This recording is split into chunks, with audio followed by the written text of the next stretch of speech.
In case you haven't looked at the calendar today, it is September 10th, the official peak of the Atlantic hurricane season. Right on cue, we have Florence, Helene, Isaac, and other disturbances we're watching in the tropics. But how do we define the peak of this 6-month hurricane season?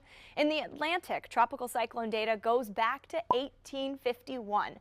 There are gaps in the data, but the storm tracks and intensities have been carefully recorded. So based on these statistics, it's more likely for a hurricane or a tropical storm to be churning somewhere in the Atlantic basin on this day than any other day in the season. Now, another question to ask is why September 10th?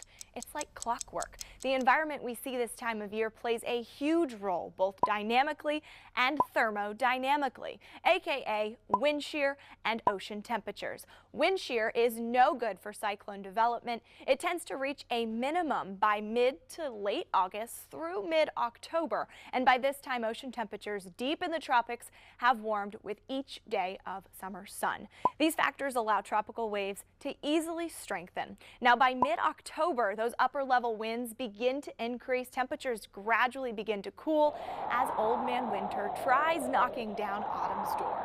Now remember, the Atlantic hurricane season runs through November 30th, but by then tropical development becomes more limited. While the environment changes throughout the season, one thing that doesn't change: your readiness. Always be prepared, always have a plan, because as we've all heard before, low or high tropical activity, it only takes one. Reporting in the studio, I'm meteorologist Rautenkranz for First Coast News on your side.